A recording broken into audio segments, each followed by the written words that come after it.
தனிச்சு போட்டின்னு என்னமோ நான் இப்ப அறிவிக்கிற மாதிரி தனிச்சு போட்டின்னு நான் இப்ப அறிவிக்கிறது 2010ஆம் ஆண்டு மதுரையில நாம் தமிழருங்கிற ஒரு கட்சி இயக்கத்தை அரசியல் கட்சியாக மாற்றின போது நான் அறிவிச்சேன்.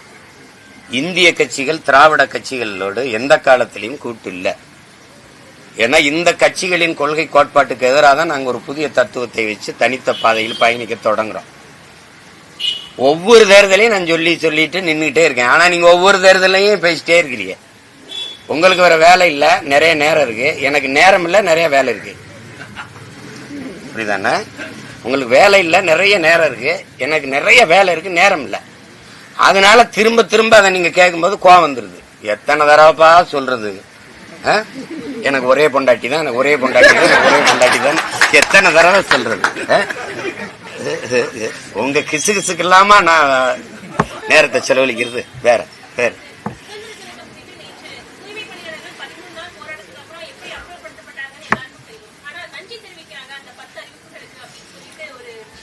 தங்கச்சிக்கு நான் கேட்கிறேன், அவங்க உண்மையில துப்புரவு பணியாளர்களான்னு பாருங்க. துப்புரவு பணியாளர்களா? தன்மானமிக்க யாராவது ஒரு தொழிலாளி இவர்களோட போய் நிப்பானா? அறிவார்ந்த தமிழ் சமூகத்திட்ட கேட்கிறேன்.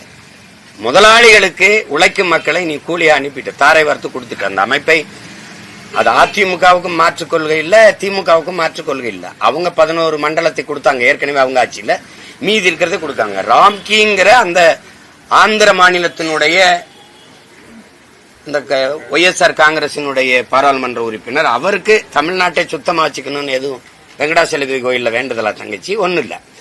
அந்த முதலாளிக்கு கீழே நாங்க வேலை செய்ய போறோம். அவர் தன் கை காசை போட்டு எங்களுக்கு சம்பளம் கொடுப்பாரா, அரசு கொடுக்கிற காசுல இருந்து எங்களுக்கு கொடுப்பாரா?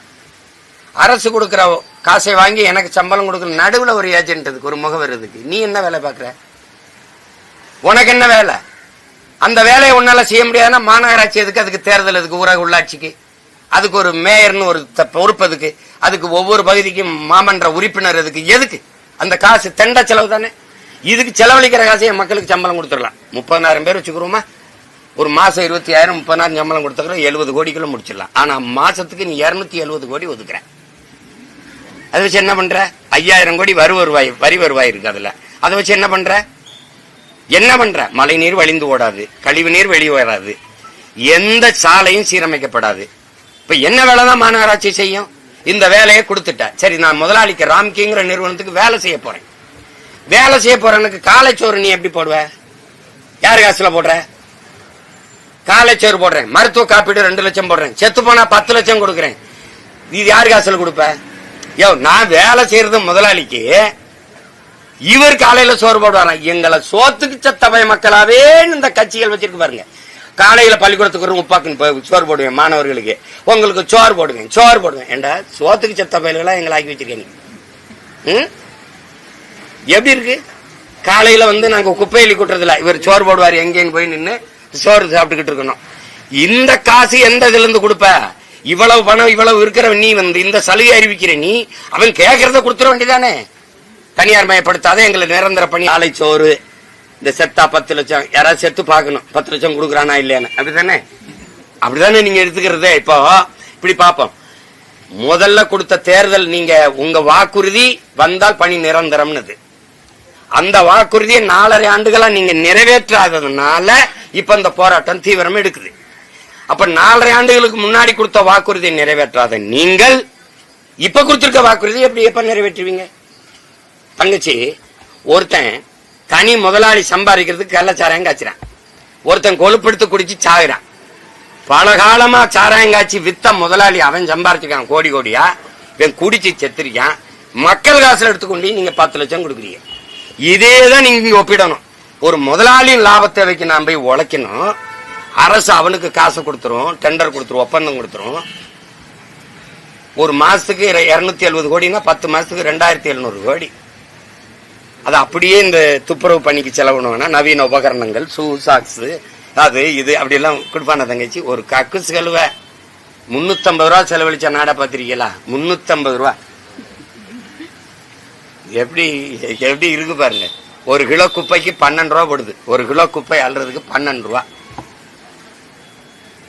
குப்பையை கூட அள்ள முடியாது. அப்போ குப்பை எல்ல முடியாது, தோத்து போயிருது. அந்த நிர்வாகத்தை நான் செய்ய முடியாது. கல்வியை கொடுக்க முடியாது, நான் செய்ய முடியாது, தனியார் தான். மருத்துவத்தை கொடுக்க முடியாது, அதை நான் செய்ய முடியாது, தனியார் தான் நல்லா செய்வான். போக்குவரத்தை நான் நடத்த முடியாது, அதை தனியார் தான் நல்லா செய்வான். மின் உற்பத்தி விநியோகத்தை நான் செய்ய முடியாது, அது தனியார் தான் நல்லா செய்வேன். நீ என்ன புடுங்குறன்னு கேட்க, உனக்கு என்ன வேலைன்னு கேட்க. அப்ப நீ கையாலாகாதவன், நீ தோற்று போனவன், தகுதியற்றவன். நாட்டின் பிள்ளைகளுக்கு தரமான கல்வியை கொடுக்கல. நீ 207 பள்ளிக்கூடத்தை மூடுற, அரசு பள்ளிக்கூடத்தை. கேட்டா பள்ளிக்கல்வித்துறை அமைச்சர் மாண்புமிகு தம்பி அன்பில் மகேஷ் என்ன சொல்றாரு? அன்பில் மகேஷ் பொய்யாமல் என்ன சொல்றாரு? பிறப்பு விகிதம் குறைந்துச்சுங்கிறப்ப நீ 30 வருஷமா சாராய கடையை திறந்து வச்சு குடினா எங்கிட்டா பிறக்கும் புள்ள? பிறப்பு விகிதம் எப்படி கூடும்? சரி, அரசு பள்ளிக்கு வரும்போது பிறப்பு விகிதம் குறைஞ்சிருது, மாணவர்களின் எண்ணிக்கை, பிள்ளைகளின் பிறப்பு விகிதம் குறைஞ்சிருது. தனியார் பள்ளிகளுக்கு சாரையா பிள்ளைகள் படையெடுத்து செல்றாங்களே, அப்ப பிறப்பு விகிதம் கூடியிருதா? பதில் இருக்கா? அரசு பள்ளிக்கு வர பிறப்பு விகிதம் குறையுது, தனியார் பள்ளிக்கு போக பிறப்பு விகிதம் எப்படி கூடுது?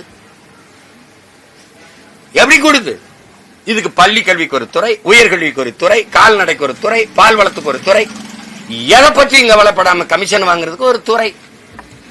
அதனால மொத்த துறையும் கமிஷன் துறைன்னு வச்சிருது நல்லது. எந்த கேள்விக்கு உன்கிட்ட பதில் இருந்திருக்கு? நான் கேட்கறதுக்கு ஏதாவது பதில் இருக்குதா சொல்லுங்க. ஏன்னா படிக்க வரல பிள்ளைகள்னு பள்ளிக்கூடத்தை முடிய, குடிக்க வரல நீ ஏதாவது ஒரு டாஸ்மார்க்க முடியிருக்கா? நீ நாட்டை எதை நோக்கி நகர்த்திட்டு போற? நீ கேட்டா நல்லாச்சுங்கிற.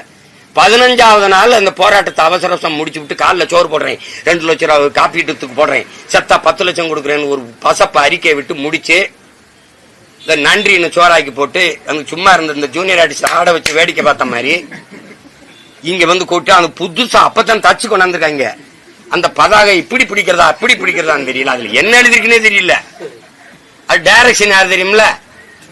டைரக்ஷன் மேயர் தான் டைரக்ஷன். யார்கிட்டையும் அசிஸ்டன்ட் இருந்து கத்துக்கு வராதனால சரியா டைரக்ஷன் வரல. டைரக்ஷன் மேற்பார்வை இருக்காரு ஐயா சேகர் பாபு, அவருக்கு சுத்தமா தெரியல டைரக்ஷன். படம் பிளாப் ஆயிடுச்சு. எப்படி? அந்த கூலிங்காலி இந்த கூலிங்காலி 2 கூலியும் போச்சு. இது எப்படி? இது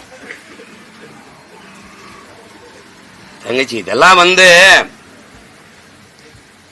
ஆட்சியாளனை குறை சொல்லி என்ன பயன் இருக்கு? ஒரு நாட்டில் ஒரு ஆட்சியாளன் செய்யற தவறுக்கு ஆட்சியாளன் பொறுப்பேற்க முடியாதுங்கிறவள அந்த ஆட்சியாளனை அந்த அதிகாரத்தில் உட்கார வைத்த மக்கள் தான்டா பொறுப்புங்கிற. என் மக்கள் செய்த பிழை அதை அனுபவிக்கிறோம், என்ன பண்ண முடியும்?